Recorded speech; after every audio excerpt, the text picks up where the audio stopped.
Hello दोस्तों, स्वागत है आप सभी का मेरे यूट्यूब चैनल 10 संजय में। दोस्तों केवीएस की और रीट की बाल विकास की सीरीज चला रखी है मैंने, जिसमें मैंने आपको 3 वीडियो शूट कर दी हैं। चौथी वीडियो जो इससे पहले मैंने वीडियो शूट की थी दोस्तों, उसमें मैंने आपको वृद्धि और विकास का कॉन्सेप्ट बता दिया था और वृद्धि विकास की ग्रंथि बता दी थी और वृद्धि विकास के पक्ष बता दी थी और वृद्धि विकास की अवस्थाएं पढ़ा दी थी मैंने। जो ये वाली थी वो आपसे दोस्तों ये पूछे कि वृद्धि और विकास की अवस्थाओं को कितने भागों में बांटा गया, तो हमें 2 भागों में बांटा गया, जन्म से पूर्व और जन्म के बाद। जन्म से पूर्व की दोस्तों अवस्था होती है 3 होती है, डिम्बावस्था, पिंडावस्था, बूढ़ावस्था, यानी ओवम, एम्ब्रो, फीटस।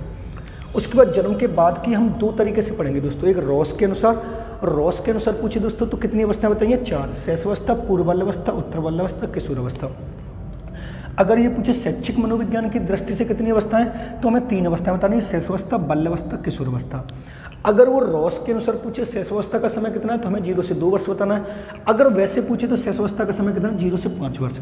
शैशवावस्था के जनक वैलेंटाइन, और वैलेंटाइन ने शैशवावस्था को सीखने का आदर्श काल कहा है। बाल्यावस्था के जनक कोलैंड ब्रूस हैं, जिसको सीखने का आदर्श काल कोलैंड ब्रूस ने बाल्यावस्था को कहा है। किशोरावस्था के जनक स्टेनली हॉल है, और स्टेनली हॉल ने किशोरावस्था को सीखने का समस्यात्मक काल कहा है। आज की वीडियो में जो हम हैं वो शैशवावस्था, बाल्यावस्था और किशोरावस्था को डिटेल में पढ़ेंगे। जब भी क्वेश्चन पुटअप होगा दोस्तों तो शैशवावस्था, बाल्यावस्था, किशोरावस्था से होगा। रॉस के अनुसार पूछे तो हमें 4 अवस्थाएं बता देनी है। शैशवावस्था का समय पूछे 0 से 2 वर्ष, पूर्व बाल्यावस्था का समय पूछे 3 से 6 वर्ष, उत्तर बाल्यावस्था का समय पूछे 6 से 12 वर्ष और किशोरावस्था का समय पूछे 12 से 18 वर्ष। अब ये भी क्वेश्चन पुटअप करेगा कि जन्म वो वृद्धि और विकास की अवस्था कितनी, तो आपको 3 बार लगा देना कि शैशवावस्था, बाल्यावस्था, किशोरावस्था। नहीं, हमें सिर्फ 2 लगानी है, जन्म से पूर्व और जन्म के बाद। जन्म से पूर्व कितनी है? 3 है, जिसको हम गर्भावस्था कहते हैं। आज जो हम डिटेल में पढ़ेंगे वो शैशवावस्था, बाल्यावस्था, किशोरावस्था को पढ़ेंगे दोस्तों। जो आज की वीडियो में से कंपल्सरी आपको मिलने के पूरे चांस रहेंगे दोस्तों। अब आज की वीडियो हम देखते हैं शैशवावस्था किसे कहते हैं दोस्तों, बाल्यावस्था किसे कहते हैं और किशोरावस्था किसे कहते हैं। ठीक है, अब सबसे पहले हेडिंग डालेंगे शैशवावस्था।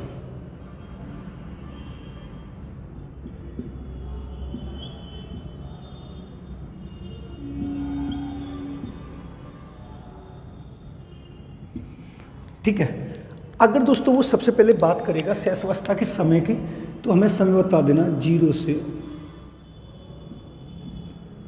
5 वर्ष। अगर इसके जनक की बात करें तो हमें बताना वैलेंटाइन।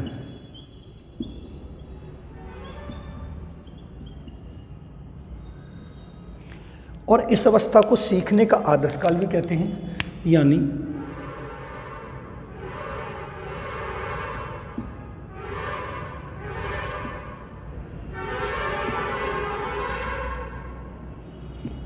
सीखने का आदर्श काल किसने कहा है? वैलेंटाइन। शैशवावस्था को सीखने का आदर्श काल कहते हो, ये किसने कहा? वैलेंटाइन। अब इसमें देखते हैं होता क्या क्या है। पहला पॉइंट देखेंगे,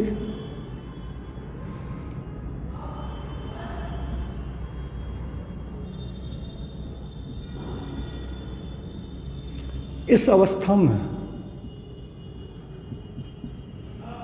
शारीरिक प्लस मानसिक विकास, शारीरिक और मानसिक विकास दोस्तों क्या होता है? तेजी से होता है।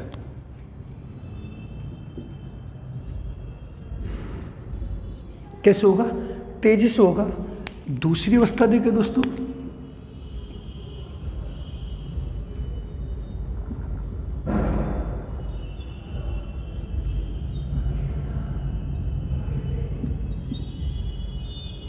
अनुकरण की प्रवृत्ति पाई जाएगी। तीसरा देखेंगे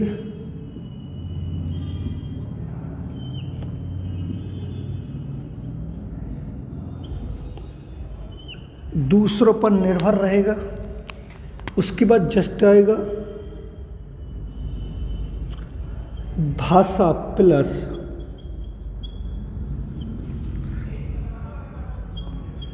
शिक्षा की दृष्टि से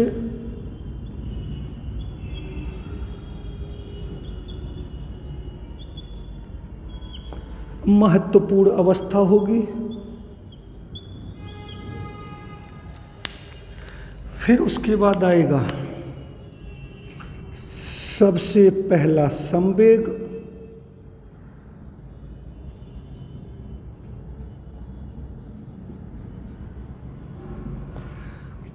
उत्तेजना या भय उभर कर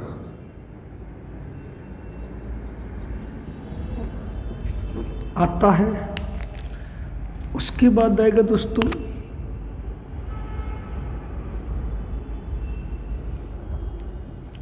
समस्त संवेगों का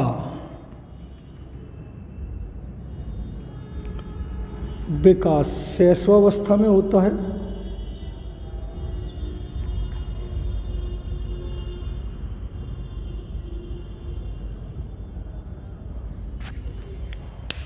उसके बाद दोस्तों पूछेगा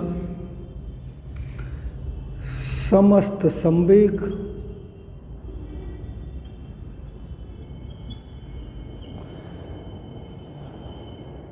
जीरो से 2 वर्ष तक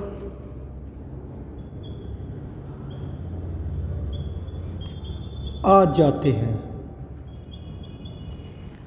अब एक दोस्तों हम नोट डाल के पढ़ेंगे, समझेंगे। नोट डाल के देखो, अगर वो पूछता सर्वप्रथम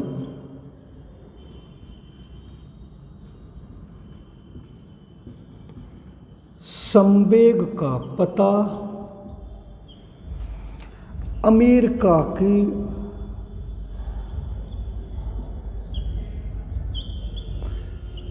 ब्रिजेज नामक महिला ने लगाया।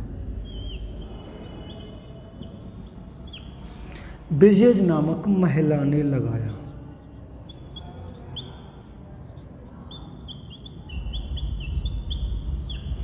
ब्रिजेज नामक महिला ने लगाया।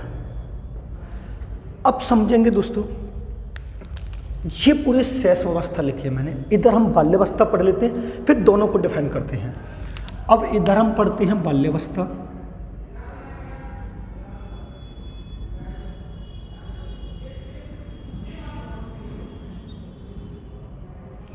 अब बाल्यावस्था का जो समय जी दोस्तों वो 6 से 12 वर्ष है। यानी बाल्यावस्था का समय कितना दोस्तों? 6 से 12 वर्ष है। और इसके अगर जनक पूछे तो हमें बताने दोस्तों कोल एंड ब्रूस बताने। कौन बताने? कोल एंड ब्रूस। और इसको दोस्तों बोला जाता है सीखने का अनोखा काल।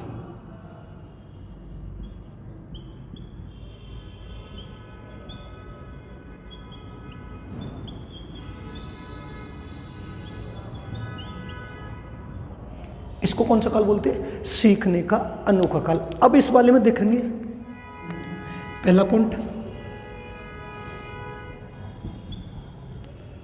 शारीरिक प्लस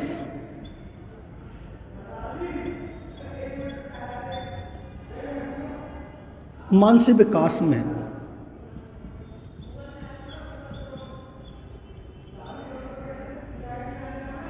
स्थायित्व मीन्स होता है दोस्तों धीरे धीरे।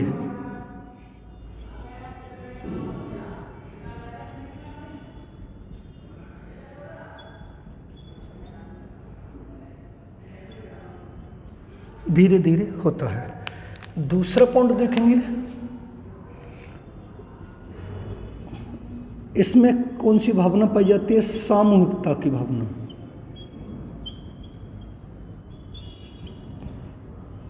भावना पाई जाती है। इसको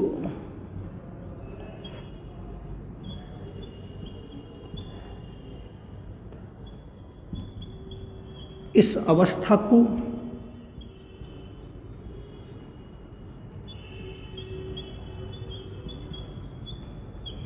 समूह की आयु,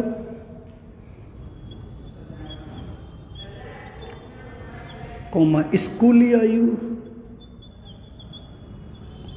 कौमा गंदी आयु और चुस्ती आयु भी कहते हैं। क्लियर है दोस्तों?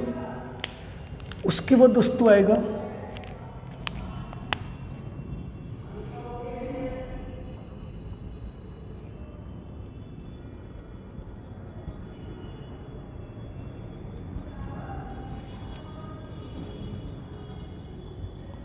इस अवस्था को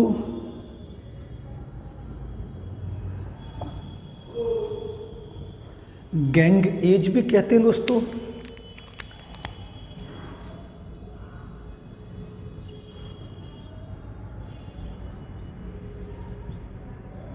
इस अवस्था में एक बालक स्कूल जाना प्रारंभ कर देता है। क्लियर है दोस्तों। एक और जो उसका पुट पूरा उसने बोला है,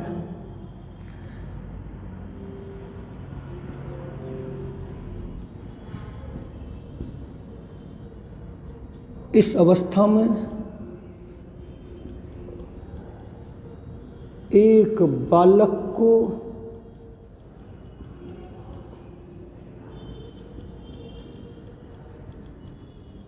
सिखाने के लिए विभिन्न विधियों का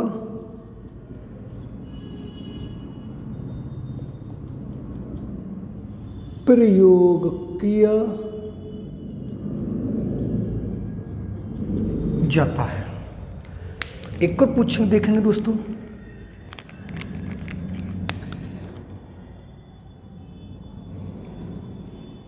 इस अवस्था में अमूर्त कल्पना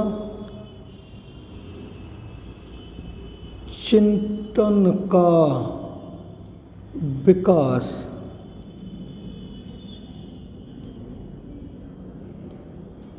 प्रारंभ हो जाता है। समझे दोनों दोस्तों। मैंने दो अवस्थाएं पढ़ाई हैं, शैशवावस्था और बाल्यावस्था। सबसे पहले हम शैशवावस्था को देखेंगे। उससे पहले मैं आपको पढ़ा चुका हूँ अवस्था क्या होती है, जो मैंने भी डिफाइन कर दिया है। अगर आपसे पूछे शैशवावस्था का समय कहते हैं ना 0 से 5 वर्ष। जनक को ना वैलेंटाइन और शैशवावस्था को सीखने का आदर्श काल वैलेंटाइन ने कहा, ये हमेशा ध्यान रखना है। अब वो आपसे ये पूछे कि किस अवस्था में एक बालक का शारीरिक और मानसिक विकास तेजी से होता है, तो शैशवावस्था में शारीरिक और मानसिक विकास तेजी से होता है। शैशवावस्था में बालक में अनपढ़ की प्रवृत्ति पाई जाती है, दूसरों पर निर्भर रहता है। वो क्वेश्चन ये पुटअप करेगा कि किस अवस्था में एक बालक में अनपढ़ की प्रवृत्ति पाई जा रही है या दूसरों पर निर्भर रह रहा है, तो हमें बताना है शैशवावस्था। अगर ये पूछे कि भाषा और शिक्षा की नींव किस अवस्था में रखी जाती है, तो हमें बताना है शैशवावस्था, क्योंकि भाषा और शिक्षा की दृष्टि से शैशवावस्था को सबसे महत्वपूर्ण अवस्था माना जाता है। अगर ये पूछे शैशवावस्था में सबसे पहला संवेग कौन सा वर्कर आता है दोस्तों, तो हमें बताना है उत्तेजना या भय। सीबीएसई केवीएस में कई बार पूछा गया कि अगर उत्तेजना है तो ठीक है, और नहीं तो फिर भय पूछ लेगा। अगर उत्तेजना और भय दोनों में से आता है तो राइट आंसर आपको भय लगाना है। उसके बाद ये पूछेगा, देखो दो तरीके से पूछेगा। अगर वो ये पूछे कि समस्त संवेगों का विकास, यानी संवेग हमारे कितने हैं, संवेग हमारे 14 हैं। अब 14 जो संवेग, अगर वो आपसे ये पूछे कि 14 संवेग किस अवस्था में आ जाती हैं, तो शैशवावस्था। अगर वो ईयर पूछे कि समस्त जो 14 संवेग हो वो एक बालक में किस वर्ष तक आ जाते हैं, तो मैंने आपको लिख दिया 2 वर्ष तक, यानी 0 से 2 वर्ष तक सारे समस्त संवेग आ जाते हैं। अगर आपसे ये पूछे समस्त संवेगों में किस अवस्था में होता है, शैशवावस्था में। समस्त संवेग किस वर्ष तक आता है, 0 से 2 वर्ष। लेकिन मैंने नोट डाल के लिखा है, बड़ा इंपॉर्टेंट पॉइंट लिखा है। अगर ये पूछे कि सर्वप्रथम संवेगों का पता किसने लगाया, तो आपको बताना अमेरिका की एक ब्रिजेज नामक महिला थी। कौन थी? ब्रिजेज नामक महिला थी, उसने लगाया। अब यहां पर एक चीज और लिख दे, जैसे संवेग का पता यहां पर लिख देते हैं। अगर आपसे पूछे संवेग का पता किसने लगाया, तो आपको ब्रिजेज नामक महिला लगानी है। क्लियर है? ब्रिजेज नामक महिला। अगर आपसे ये पूछे इसके जनक कौन माने जाते हैं, तो आपको बताने हैं वॉटसन। अगर दोस्तों आपसे वो पूछे कि कार्य किसने किया है इस पर, तो आपको बताना है मैकडूगल। अगर दोस्तों आपसे ये पूछे दूसरा नाम, तो आपको बताना भाव या मूल प्रवृत्ति। भाव या मूल प्रवृत्ति। अगर आपसे ये पूछे कुल संवेग कितने हैं, तो हमें बताने 14। अगर चेहरे के पूछे तो हमें बताने 6, और पहला पूछे तो उत्तेजना या भय। संवेग का जब भी हम चैप्टर पढ़ाएंगे तो बहुत क्लियर कर देंगे, पर यहाँ पर अगर बात चल रही तो मैंने बता दिया। अगर आपसे पूछिए समस्त संवेगों का विकास किस वर्ष तक हो जाता है, तो 2 वर्ष तक हम लगा देंगे उसको। अगर ये पूछे सर्वप्रथम संवेगों का पता किसने लगाया, तो हमें बताना अमेरिका की ब्रिजेज नामक महिला ने सर्वप्रथम संवेगों का पता लगाया। अब वो यहाँ पर पूछे, देखो मैंने संवेग को डिफाइन कर दिया। अगर आपसे पूछा है कि सर्वप्रथम संवेग का पता किसने लगाया, अमेरिका की ब्रिजेज नामक महिला ने। अगर ये पूछे संवेग के जनक कौन है, तो वाटसन लगाने।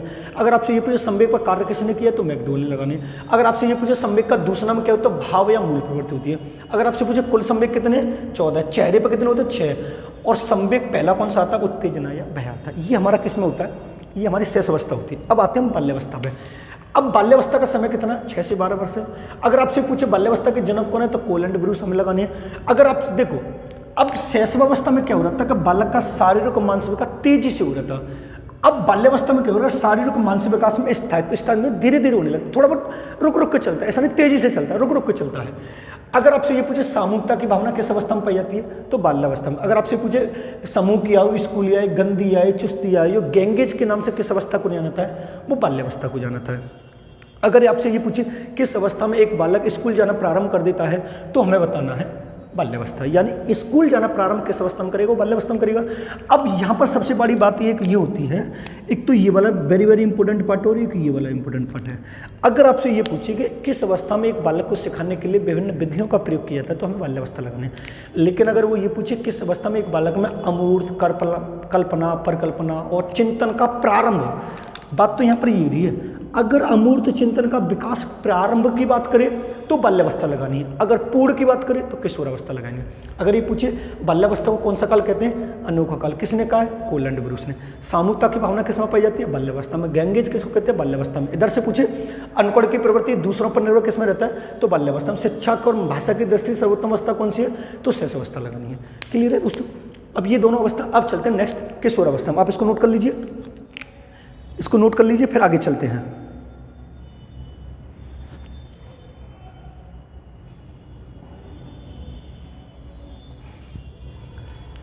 अब चलते हैं आगे। अब आगे जो हम पढ़ेंगे दोस्तों, वो पढ़ेंगे किशोरावस्था।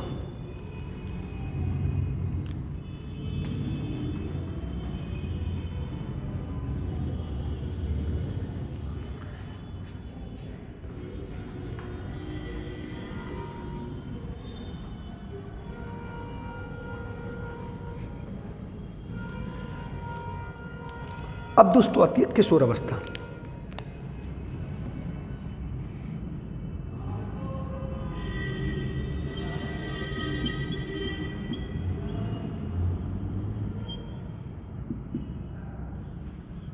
अब किशोरावस्था थोड़ा इंपॉर्टेंट होती है, तो थोड़ा इसको डिटेल में पढ़ेंगे। अब किशोरावस्था को दोस्तों एडोलसेंस बोला जाता है।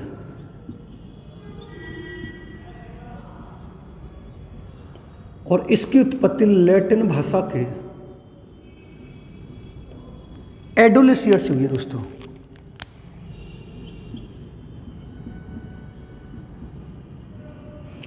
जिसका अर्थ है दोस्तों परिपक्वता की ओर बढ़ना।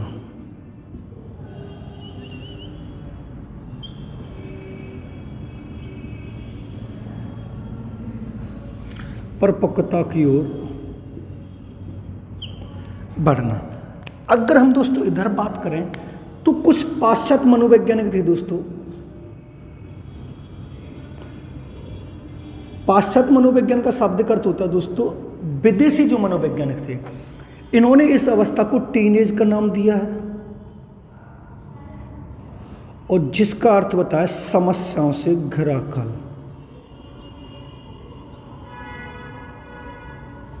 समस्याओं से घिरा काल। ठीक है दोस्तों, समस्याओं से घिरा काल। कुछ पाश्चात्य जो मनोवैज्ञानिक होते हैं वो विदेशी मनोवैज्ञानिक होते हैं, इन्होंने इस अवस्था को टीनेज का और इसका शाब्दिक अर्थ होता है समस्याओं से घिरा काल। अब अगर हम इसके जनक की बात करें दोस्तों, अगर इसके जनक की बात करें, पहले तो समय की बात कर लेते हैं। तो इसका समय मैंने बताया 12 से 18 वर्ष या 13 से 19 वर्ष, दोनों में से कोई भी डेटा आ सकती है दोस्तों, ये हमेशा ध्यान रखनी है। लेकिन अगर इसके जनक की बात करें हम,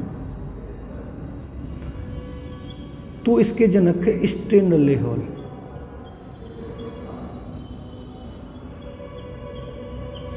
और स्टेनली हॉल ने इसको माना है समस्याओं से घिरा काल, यानी इसको माना है समस्यात्मक काल।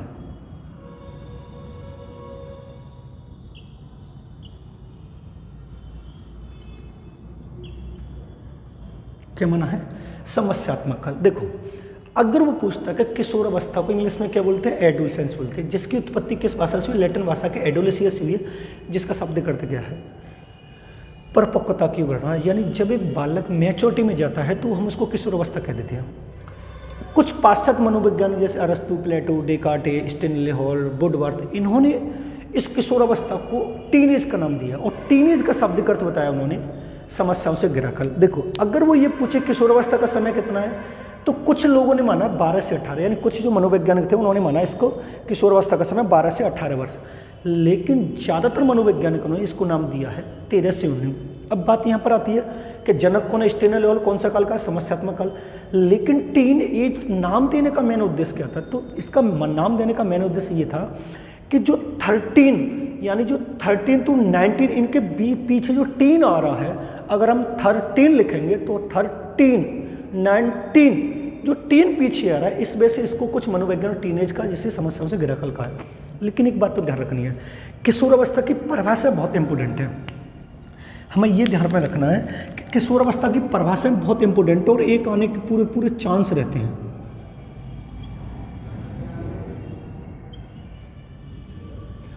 किशोर अवस्था की परिभाषाओं की बात करें हम दोस्तों, तो सबसे पहले हम बात करेंगे स्टेनली हॉल की।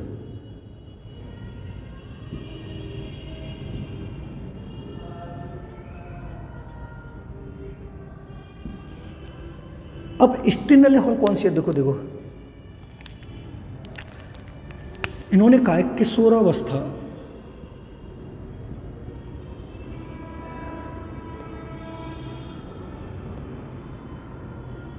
बड़े संघर्ष, तनाव, तूफान विरोधी झंझावत की अवस्था है।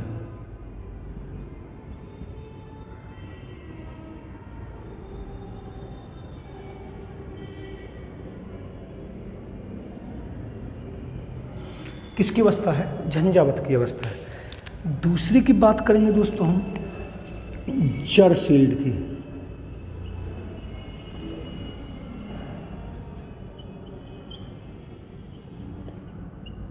जरसील्ड ने क्या कहा है दोस्तों? किशोरावस्था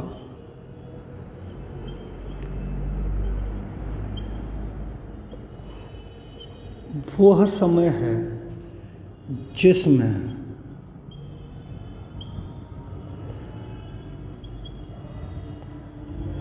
विचारशील व्यक्ति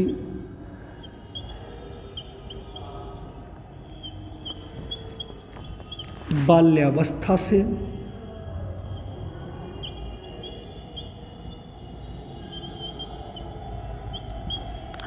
परिपक्वता की ओर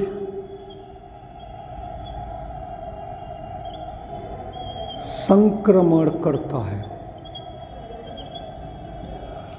ये किसने कहा दोस्तों? जरसील्ड ने कहा है। अब तीसरी आती दोस्तों, तीसरी आएगी किर्कपैट्रिक।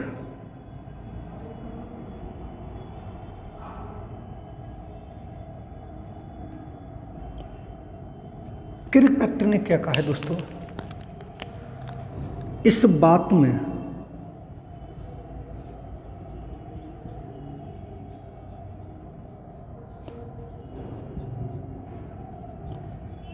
कोई मतभेद नहीं है कि किशोरावस्था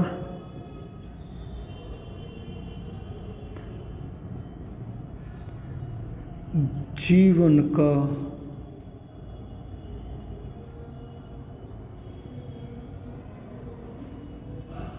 कठिन काल है। क्लियर है दोस्तों? अब वो एक क्वेश्चन पुट अब ये करेगा, एक है बेगी एवं हंट की। बिगी एवं हंट की। इन्होंने क्या कहा है? किशोरावस्था की विशेषताओं को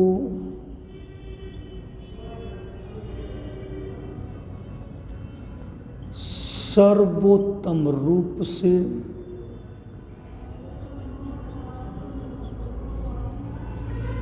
परिभाषित करने वाला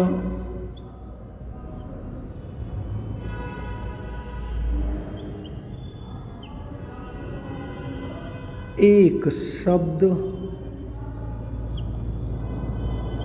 कौन है? परिवर्तन। यानी दोस्तों हम जब भी बात करते हैं तो डेफिनेशन किशोरावस्था की हम 4 डेफिनेशन की बात करते हैं और चारों में से एक डेफिनेशन पूछी जाती है। इसका शाब्दिक अर्थ मैंने इधर बता दिया है। स्टेनले हॉल की सबसे ज़्यादा पूछी जाती है और उन्होंने ये कहा है कि किशोरावस्था बड़े संघर्ष, तनाव, तूफान विरोधी, झंझावत की अवस्था है। जर्सील्ड की पूछी तो किशोरावस्था वह समय है जिसमें विचारशील व्यक्ति बाल्यावस्था से परिपक्वता की ओर संक्रमण करता है। किर्कपैक्टर की पूछी तो इस बात में कोई मतभेद नहीं है कि किशोरावस्था जीवन का सबसे कठिन काल है, इन्होंने ये बात बोली है। बिगी एवं हंट की पूछी तो उन्होंने ये कहा है कि किशोरावस्था की विशेषताओं, यानी बिगी एवं हंट की विशेषताओं का शाब्दिक अर्थ ये है कि किशोरावस्था में सबसे ज़्यादा जो चीज़ होती है वो होती है परिवर्तन, यानी शारीरिक परिवर्तन, मानसिक परिवर्तन, सामाजिक परिवर्तन, आध्यात्मिक परिवर्तन, वीर पूजा की भावना, टोटल जो ऑल ओवर होगा वो परिवर्तन होगा। इस परिवर्तनों को बिगी एवं हंट ने डिफाइन किया है। अब बात यहाँ पर ये आती है कि दोस्तों हम किशोरावस्था की विशेषताओं को इधर पढ़ लेते हैं। विशेषताएं,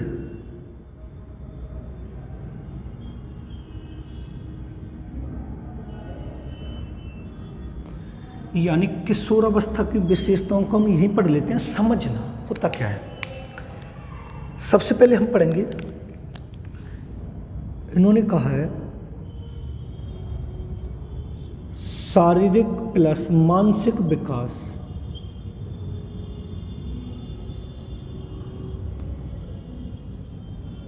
पूर्ण हो जाता है। क्लियर है? दूसरा दोस्तों उन्होंने कहा है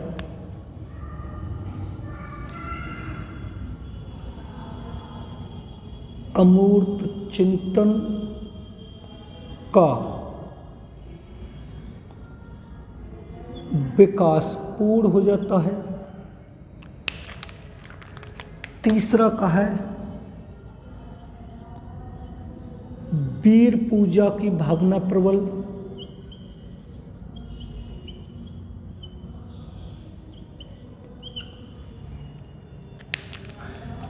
एक और पूछा, कहा है उन्होंने समस्या समाधान की अवस्था।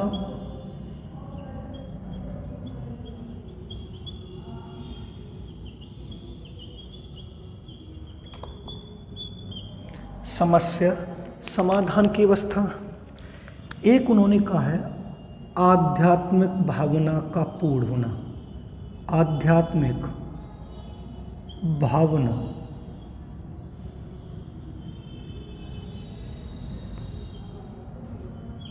उच्च स्तर पर। अब इसके दोस्तों 2 सिद्धांत और उनको पढ़ लेते हैं, फिर हम पूरा समझाते हैं आपको। अगर वो कहता है किशोरावस्था के सिद्धांत कौन कौन से हैं, तो दोस्तों 2 सिद्धांत हैं इसके, बड़ा इंपॉर्टेंट पार्ट है सिद्धांत वाला भी। किशोरावस्था के सिद्धांत में से पहला पढ़ेंगे, दिखाई दे रहा है, पहला पढ़ेंगे हम दोस्तों आकस्मिकता का सिद्धांत।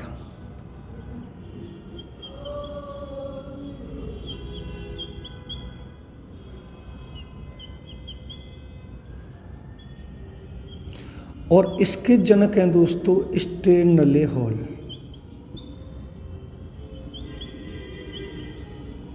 ठीक है दोस्तों। दूसरा वाला जो दोस्तों हम पढ़ रहे हैं वो है क्रमिकता का सिद्धांत।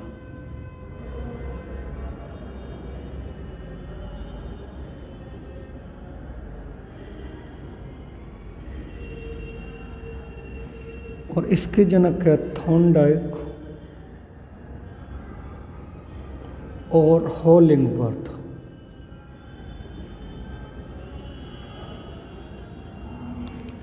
ये जो पूरा लिखा है दोस्तों मैंने किशोरावस्था लिखा है, बड़ा इंपॉर्टेंट पार्ट है। किशोरावस्था को इंग्लिश में एडोलेसेंस कह रहे हैं। इसकी उत्पत्ति लैटिन भाषा के एडोलेसियस से, जिसका अर्थ परिपक्वता की ओर बढ़ना। पाश्चात्य मनोवैज्ञानिक इसको टीनेज का, जिसका शब्द करता है समस्याओं से घिरा काल। अगर इसके समय की बात करें तो 12 से 18, 13 से 19 बस कोई सभी एक मानते हैं, दोनों आए तो दोनों मानते हैं। जनक पूछिए स्टेनलो ने किशोरावस्था को समस्याओं से घिरा काल या समस्यात्मक काल कहा है। अब इसकी 4 परिभाषा स्टेनलो, जर्सील्ड, क्रिकपेट और बेगिन। स्टेनलो ने कहा है किशोरावस्था बड़े संघर्ष, तनाव, तूफान, विरोधी, झंझावत की अवस्था है। जर्सील्ड इनका किशोरावस्था वह समय जिसमें एक विचारशील व्यक्ति बाल्यावस्था से परिपक्वता की ओर संक्रमण करता है। क्रिकपेक्टर ने कहा है कि इस बात में कोई मतभेद नहीं, उन्होंने बोला कोई गुंजाइश ही नहीं है कि किशोरावस्था जीवन का सबसे कठिन काल है। बिगी वंट ने कहा कि किशोरावस्था में सबसे ज़्यादा जो चीज़ होती है वो एक परिवर्तन हो, जिसको एक शब्द में। अब बात यहाँ पर ये आती है कि विशेषताओं की। अब देखो उन्होंने ये कहा कि शारीरिक और मानसिक विकास पूर्ण हो जाता है। देखो मैंने आपको शैशवावस्था में शारीरिक और मानसिक विकास तेजी से हो रहा है, बाल्यावस्था में धीरे धीरे, और जो कुछ बचा है वो पूरा किशोरावस्था में हो जाता है। अमूर्त चिंतन का विकास अगर पूर्ण की बात करें तो किशोरावस्था लगाना है, और प्रारंभ की बात करें तो हमें बाल्यावस्था लगाना है।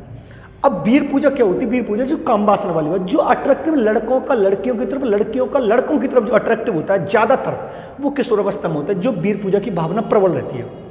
समस्या समाधान की अवस्था होती है, ज़्यादा समस्या आती हैं, और आध्यात्मिक भावना उच्च लेवल पर होती है, यानी वो ज़्यादातर भगवान में आस्था करने लग जाता है। करना कुछ नहीं चाहता, बस ये चाहता है कि मुझे सब कुछ किया कराया मिल जाए, भगवान के द्वारा मिल जाए, मुझे करना नहीं कुछ पड़े। अगर वो पूछता है कि किशोरावस्था के सिद्धांत कितने, तो हमें 2 बताने हैं। आकस्मिकता का सिद्धांत, जिसके जनक स्टेनलो। आकस्मिकता का सिद्धांत क्या कहलाता है कि उन्होंने ये बोला था स्टेनलो ने कि जो हमारी बाल्यावस्था है वो 12 वर्ष तक होती है, और किशोरावस्था 13 से स्टार्ट होती है। तो बाल्यावस्था जब 6 से 12 वर्ष तक की जितनी विशेषताएं हैं वो अकस्मात से एकदम समाप्त हो जाएंगी, और ऑन द स्पॉट अकस्मात से किशोरावस्था की सारी विशेषताएं आ जाएंगी। वो कौन सा सिद्धांत कहलाएगा? हमारा आकस्मिकता। यानी अचानक से किशोरावस्था की जितनी सारी विशेषताएं होंगी अकस्मात से आ जाएंगी, और अकस्मात से बाल्यावस्था की समाप्त हो जाएंगी। जबकि ऐसा पॉसिबल नहीं है तो इसको हटा दिया गया था। क्रमिकता का सिद्धांत क्या कहलाता है? इसके जनक थॉर्नडाइक और हॉलिंगवर्थ, उन्होंने कहा था कि धीरे धीरे बाल्यावस्था की सारी विशेषता जाती रहेंगी, और धीरे धीरे किशोरावस्था की विशेषता आती रहेंगी। जैसे थोड़ी थोड़ी दाढ़ी मूंछ निकलना, थोड़े थोड़े मैच्योरिटी आना, थोड़े थोड़े समझ विकसित करना। तो क्रमिकता का सिद्धांत ये कहलाता है, एक एग्जाम्पल आता है ना कि जब एक ऋतु जाती है तो थोड़े थोड़े उसके लक्षण दिखाई देते हैं, और जो दूसरी आती है उसके थोड़े थोड़े लक्षण जो हमें दिखाई देते हैं, वो क्रमिकता का सिद्धांत कहलाता है। कि जब बाल्यावस्था के थोड़े बहुत लक्षण में दिखाई देते, जाते, वो किशोरावस्था के आते हुए दिखाई देते हैं, और बाल्यावस्था के में जाते हुए दिखाई देते हैं। क्या बाल्यावस्था धीरे धीरे खत्म हो रही है, एक बालक की दाढ़ी मूंछ थोड़ा थोड़ा निकलना स्टार्ट हो रही है, वो किशोरावस्था की आ रही है। ये पूरी किशोरावस्था की विशेषता सिद्धांत ये है। अब नेक्स्ट चलते हैं वृद्धि और विकास के सिद्धांत। वृद्धि और विकास के सिद्धांत।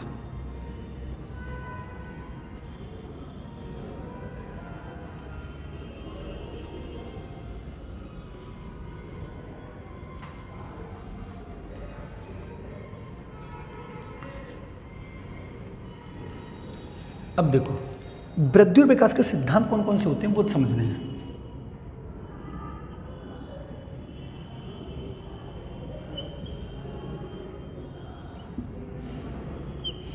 अब यहां से कंपल्सरी दोस्तों आपको उसमें रीट में और केवीएस में कंपल्सरी मिल रहा है। देखो सबसे पहला हम पढ़ेंगे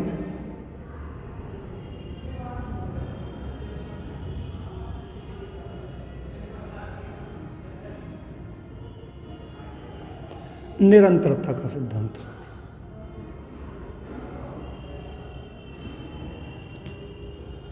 दूसरा पढ़ेंगे समान प्रतिमान का सिद्धांत।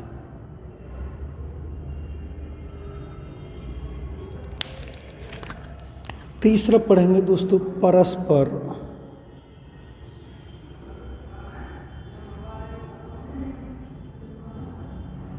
संबंध का सिद्धांत। नेक्स्ट पढ़ेंगे दोस्तों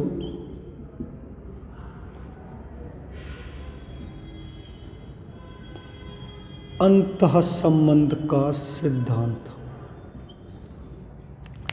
ठीक है दोस्तों, उसके बाद पढ़ेंगे दोस्तों एकीकरण का सिद्धांत।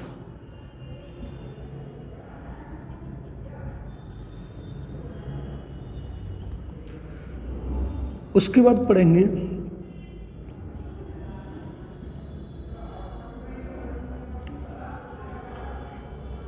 विकास की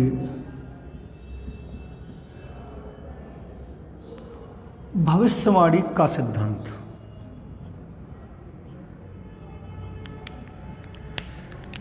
उसके बाद पढ़ेंगे दोस्तों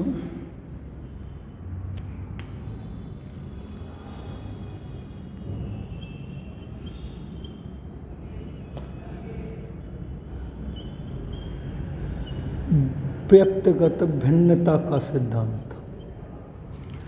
उसके बाद पढ़ेंगे दोस्तों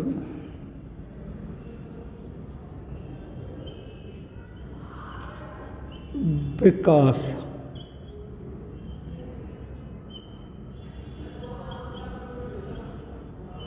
लंबवत होकर वर्तुलाकार का सिद्धांत।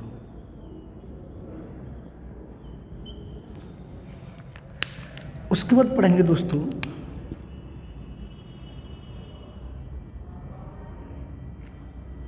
सामान्य से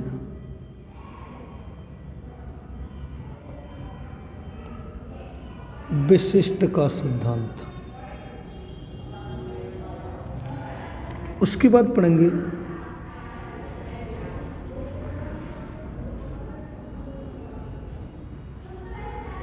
विकास रैखिक न होकर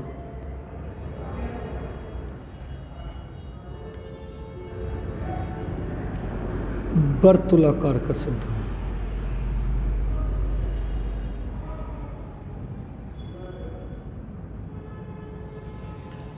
यानी ये सिद्धांत हैं जो वृद्धि और विकास के चलते हैं, लेकिन एक नोट डाल के हम पढ़ेंगे तब आपको पूरा समझ में आएगा। जो बड़ा इंपॉर्टेंट पार्ट है नोट भी।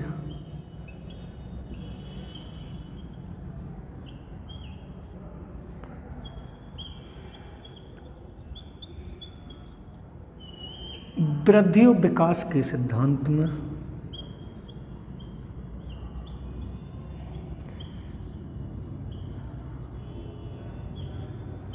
विशिष्ट से सामान्य की ओर के सिद्धांत को नहीं रखा गया है। यानी अगर आपसे ये पूछे कि वृद्धि और विकास का कौन सा सिद्धांत नहीं है, तो 3 ऑप्शन यहां से कोई से भी ले सकता है, लेकिन जो चौथा ऑप्शन जो नहीं वाला लगाएगा वो लगाएगा विशिष्ट से सामान्य की ओर के सिद्धांत को, जबकि सामान्य से विशिष्ट की ओर का सिद्धांत तो लिया गया है। निरंतरता का सिद्धांत कौन सा सिद्धांत कहलाता है? अब इनको मैं समझा रहा हूं।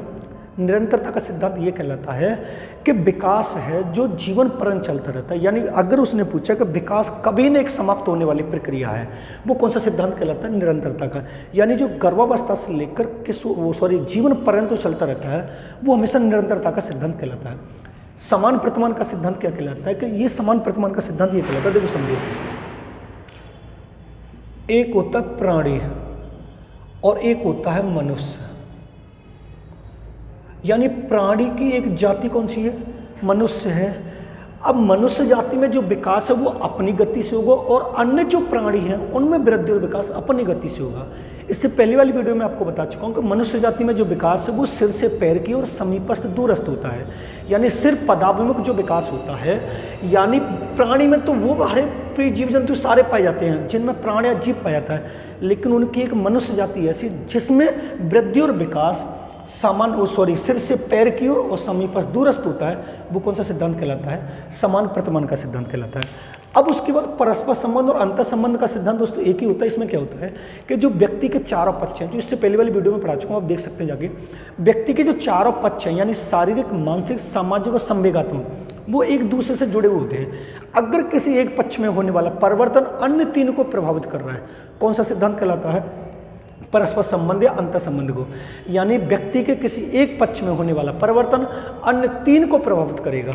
अब जो पक्ष होते हैं वो कौन कौन से दोस्तों? एक है शारीरिक, एक है मानसिक, एक है संवेगात्मक और एक है सामाजिक। अब इनमें से किसी एक पक्ष में होने वाला परिवर्तन अन्य 3 को प्रभावित करता है। कौन सा सिद्धांत कहलाता है? परस्पर संबंध या अंतर संबंध का सिद्धांत कहलाता है। एकीकरण का सिद्धांत ये भी थोड़ा ज़्यादा इंपॉर्टेंट। एकीकरण का सिद्धांत क्या कहलाता है कि पहले पूरे शरीर में फिर शरीर के विशिष्ट अंगों में जो होता है वो कौन सा कहलाता है, हमारा एकीकरण का सिद्धांत कहलाता है। मान लेते हैं पहले एक बालक यानी एक साल का बालक है और एक 12 साल का बालक है। जब ये बालक इस खिलौने को पकड़ेगा तो पूरे हाथ को फेंकेगा, और जब ये बालक खिलौने को पकड़ेगा तो उंगलियों से उठा लेगा। यानी पहले एक बालक के पूरे हाथ में फिर हाथ की उंगलियों में जो विकास होता है वो कौन सा सिद्धांत कहलाता है, हमारा एकीकरण का सिद्धांत कहलाता है। यानी एक बालक जो होगा वो पूरा ऐसे हाथ मुट्ठी बंद करेगा और जो बड़ा बालक हो वो ऐसे उंगली चला लेगा। यानी पहले पूरे शरीर में फिर शरीर के विशिष्ट अंगों में जो विकास होता है दोस्तों वो हमारा कौन सा कहलाता है, एकीकरण का सिद्धांत कहलाता है। विकास की भविष्यवाणी का सिद्धांत क्या कहलाता है कि वर्तमान को देखकर विकास की भविष्यवाणी की जा सकती है। मान लेते हैं अभी आप केवीएस या रीट की तैयारी कर रहे हैं और आपकी तैयारी जोरों शोरों से चल रही है, आपका प्रैक्टिस पेपर में या प्रीवियस पेपर में बहुत अच्छा स्कोर जा रहा है, मान लेते हैं आपका स्कोर जा रहा है 120+, तो इसको देखकर हम भविष्यवाणी कर सकते हैं कि आपका आराम से पास हो जाएगा। लेकिन आगे कोई ऐसी घटना घट जाए वो बात की नहीं, लेकिन पूरे होने की उम्मीद नहीं होंगे। एक कहावत और होती है कि पूत के पैर पालने में दिखना, यानी जब हम एक बालक की भविष्यवाणी तो कर सकते हैं लेकिन पूरी होने की उम्मीद नहीं कर सकती। ये ध्यान रखना। व्यक्तिगत भिन्नता का सिद्धांत ये कहलाता है कि संसार में कोई भी दो व्यक्ति एक समान नहीं होते, यानी इन चारों पक्षों पर व्यक्तियों में विभिन्नता पाई जाती है। मेरा विकास अलग तरीके से होगा, आपका विकास अलग तरीके से होगा, आपकी बुद्धि ज़्यादा होगी, मेरी बुद्धि कम होगी, किसी और बुद्धि की और होगी, वो व्यक्तिगत भिन्नता का सिद्धांत कहलाता है। विकास लंबवत होकर वर्तुलाकार का सिद्धांत और विकास रैखिक होकर वर्तुलाकार का सिद्धांत ये कहलाता है। मान लो एक व्यक्ति का यहाँ पर जन्म हुआ है और यहाँ पर वो मरने वाला है, तो उसका जब भी विकास होगा तो यहाँ से सीधी एक रेखा में नहीं चलेगा, वो घटेगा बढ़ेगा, घटेगा बढ़ेगा। यानी विकास कभी रेखा यानी लंबवत यानी सीधी रेखा में होकर कभी घटता है, कभी बढ़ता है, कभी घटता है, कभी बढ़ता है। विकास लंबवत होकर वर्तुलाकार का सिद्धांत कहलाता है। विकास सामान्य से विशिष्ट की ओर है। पहले हमारा पूरी बॉडी बनेगी फिर विशिष्ट अंग बनेंगे, यानी अकल दाढ़ का निकलना, सफ़ेद बाल होना, ये सब बाद में आएंगे। पहले दूध के दांत आएंगे, फिर पक्के दांत आएंगे, फिर अकल दाढ़ निकलेगी। ऐसा नहीं कि पहले अकल दाढ़ निकले या पक्के दांत निकले, ऐसा नहीं है। यानी पहले हमारी सामान्य चीज़ें बनेंगी फिर उसके बाद जो विशिष्ट जो दूर की चीज़ें वो बनेंगी। विकास रैखिक होकर ये वाला हमें ठीक है। अब उसके बाद आता है कि वृद्धि विकास के सिद्धांत में कौन से सिद्धांत को नहीं रखा गया है। तो दोस्तों मैंने आपको बताया विशिष्ट से सामान्य की ओर के सिद्धांत को नहीं रखा गया है। यानी जो भी होता है विशिष्ट से सामान्य की ओर का सिद्धांत नहीं होता है, सामान्य से विशिष्ट की ओर का सिद्धांत होता है। अब आगे चलते हैं दोस्तों। अब वो ये पूछेगा वृद्धि और विकास के तत्व कितने, यानी मानव विकास जो बनता है, वृद्धि और विकास मानव विकास में तो होता है। अब मानव विकास के तत्व हेडिंग डालेंगे हम यहाँ पर।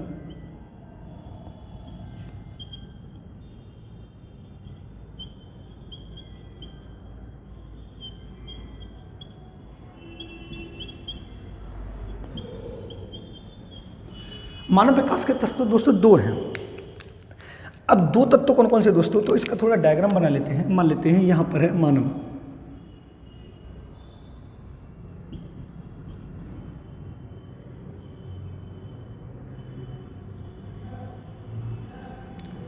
अब यहाँ पर ये जो मिलकर बना है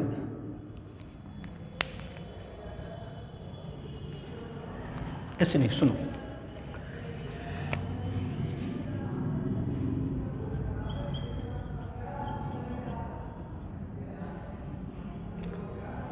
वंशानुक्रम प्लस वातावरण, इन दोनों से मिलकर किसका निर्माण हुआ है, व्यक्ति का। अब इसको हम एक और नाम से जान सकते हैं दोस्तों, प्रकृति और पोषण।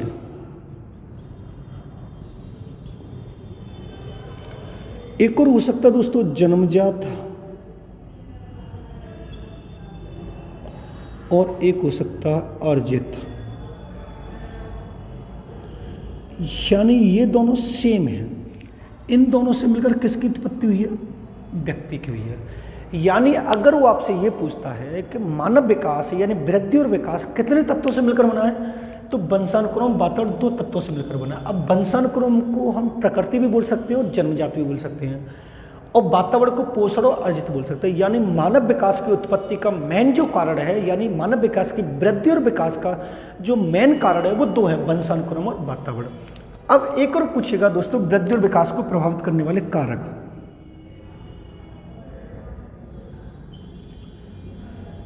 प्रभावित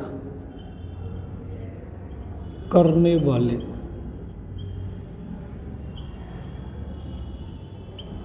कारक। अब वृद्धि और विकास को प्रभावित करने वाले कारक दोस्तों कौन कौन से हैं? तो सबसे पहले हम पढ़ेंगे दोस्तों, एक होगा वंशानुक्रम,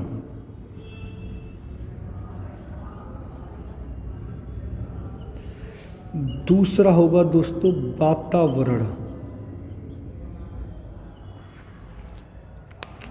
तीसरा जो दोस्तों होगा वो होगा स्वास्थ्य, उसके बाद जो दोस्तों होगा वो होगा भोजन, उसके बाद जो दोस्तों हो रहा है वो हो रहा है बुद्धि, उसके बाद जो दोस्तों हो रहा है वो हो रहा है लिंग, फिर उसके बाद दोस्तों यहाँ पर आते हैं हम परिपक्वता, फिर उसके बाद आएगा द्विभाषावाद,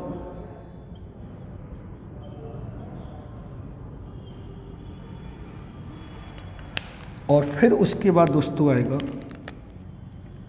बहुजन।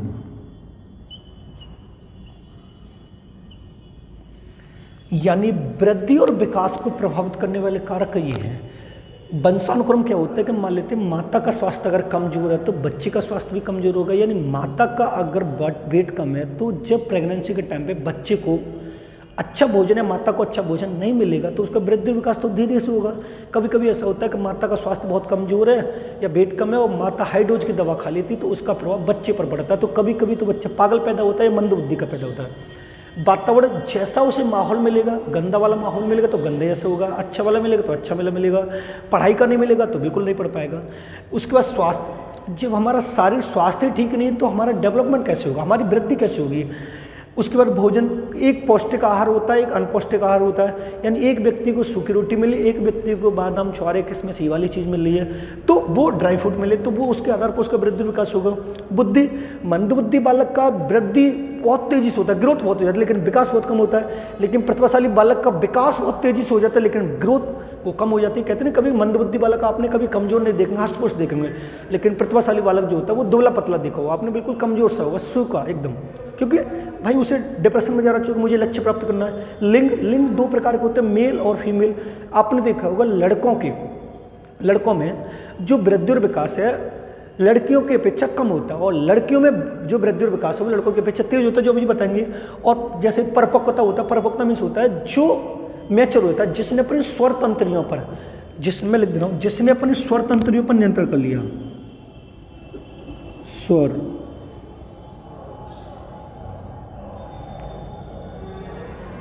तंत्रियों पर जिसने नियंत्रण कर लिया वो परिपक्व व्यक्ति कहलाएगा। यानी जिसने अपनी स्वर तंत्रियों पर नियंत्रण कर लिया वो परिपक्व व्यक्ति कहलाएगा। द्विभाषावाद क्या होता है कि मम्मी बोल रही हिंदी और पापा बोल रहे अंग्रेजी, तो आने वाली संतान किसको फॉलो करेगी, तो उसका भी इफेक्ट पड़ता है। बहुजन्म क्या होता है कि बहुजन्म क्या होता है, एक साथ जुड़वा बच्चों को ना, जुड़वा बच्चे शकल से तो हुबहू हो सकते हैं लेकिन मानसिक रूप से, संवेगात्मक रूप से और सामाजिक रूप से तो भिन्न होंगे, तो वो भी डिफेक्ट रहता है। अब इधर आते हैं नोट डाल के देखो, यहां पर हम पढ़ेंगे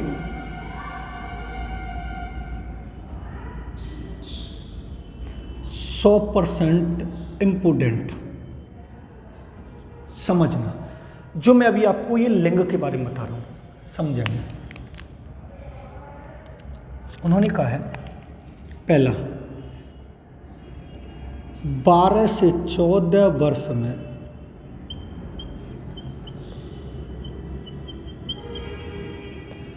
लड़कों की अपेक्षा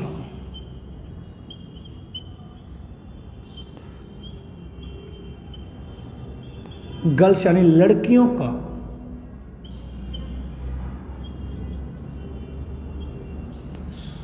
वृद्धि व विकास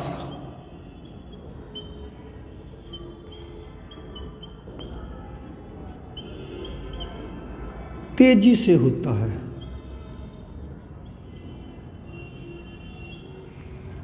दूसरा वाला पॉइंट देखेंगे दोस्तों, इन्होंने कहा 14 से 18 वर्ष में गर्ल्स की अपेक्षा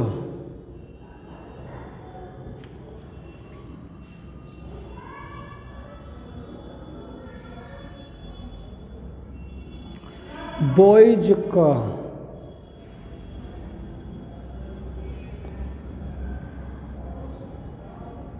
वृद्धि व विकास तेजी से होता है।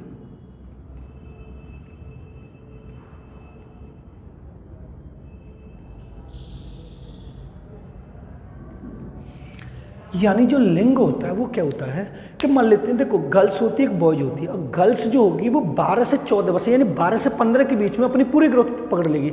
यानी छोटी सी में अगर उसने पूछा कि 12 से 14 वर्ष में लड़कों के अपेक्षा लड़कियों का वृद्धि और विकास तेजी से होता है, ये वाली बात सही है, लेकिन 14 से 18 वर्ष में लड़कियों के अपेक्षा लड़कों का वृद्धि और विकास तेजी से होता है, जो मैंने अभी आपको यहाँ पर बताया था।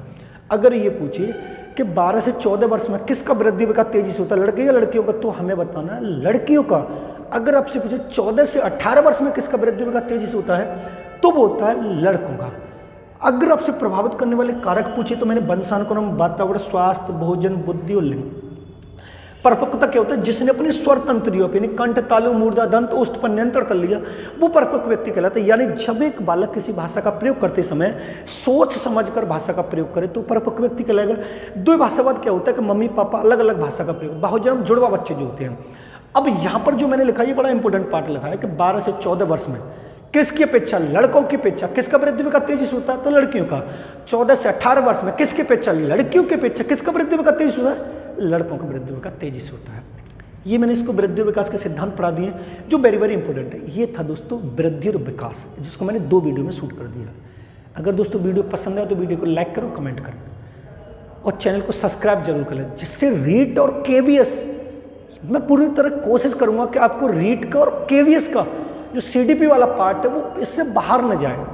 बस आप थोड़ा सपोर्ट करते रहिए और अपने दोस्तों को शेयर करते रहिए। मिलते हैं नेक्स्ट वीडियो में। सीखना, या तो सीखना में मिलेंगे या फिर बुद्धि इंटेलिजेंस और बड़ा अच्छे तरीके से पढ़ाने की कोशिश करते हैं। मिलते हैं नेक्स्ट वीडियो में। चैनल को सब्सक्राइब जरूर करना। मिलते हैं, धन्यवाद।